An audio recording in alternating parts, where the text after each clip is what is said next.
ان کا صرف گورنمنٹ میں آنے کا مقصد کیا تھا؟ اپنی چوری معاف کروانے کے لیے. پہلے ہی اپنی چوری معاف کروا چکے تھے جنرل مشرف سے این آر او لے کے.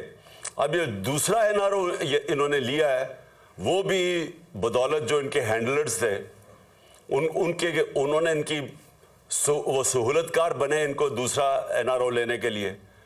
اور جنرل مشرف کو جو سب سے بڑی تنقید ہوئی تھی وہ اس کے این آر او دینے پہ تھی. باقی تو جنرل مشرف نے ان دونوں پارٹی سے ملک کو بہتر چلایا تھا. لیکن اس کو جو لوگ برا بھلا کہتے ہیں, لوگ ابھی بھی نہیں بھول سکتے کہ چوری ہوئی ملک کی, دیکھیں چوری ہوتی ہے کسی مثلا میرے گھر چوری ہو گئی, لیکن کرپشن ملک کا پیسہ چوری ہوتا ہے. تو جنرل مشرف کے پاس تو اختیار ہی نہیں تھا کہ جو ملک کا پیسہ چوری ہو وہ معاف کر دے. اجلاس سے خطاب کر رہے ہیں.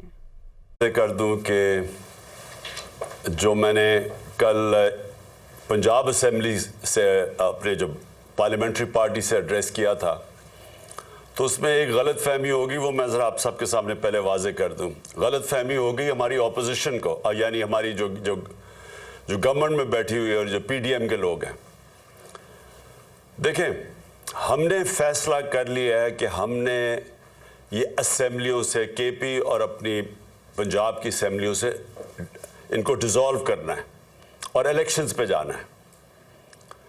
ہم نے صرف ان کو پی ڈی ایم والے لوگوں کو ان کو ایک پیغام دیا کہ دیکھیں 66% پاکستان میں الیکشن ہوگا جیسے ہی ہم اپنی یہ 2 اسمبلیاں ڈیزالو کریں گے. اب 66% پاکستان میں جب الیکشن ہوگا تو جو فیڈرل گورنمنٹ ہے وہ تو اس کا تو کام کرنا ختم ہو جائے گا, کیونکہ وہ تو سارے الیکشن میں چلے جائیں گے. جب 66% پاکستان میں الیکشن ہوگا تو فیڈرل گورنمنٹ کیا کرے گی؟ وہ سارے الیکشن میں چلے جائیں گے. اس کا مطلب ملک ہالٹ ہو جائے گا. اب میں نے ان کو یہ سمجھایا, کل کوشش کی, اور میرے خیال میں غلط پیغام چلا گیا کہ دیکھیں میں ملک کے لیے آپ کو آفر کر رہا ہوں.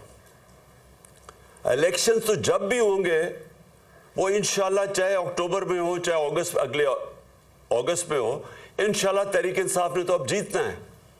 وہ جیتنا اس لیے ہے کہ لوگوں نے جو ان کی کارکردگی دیکھی ہے پچھلے 7 مہینے میں, لوگ تو یعنی ان سے اتنا متنفر ہیں کہ یہ باہر ہی نہیں نکل سکتے.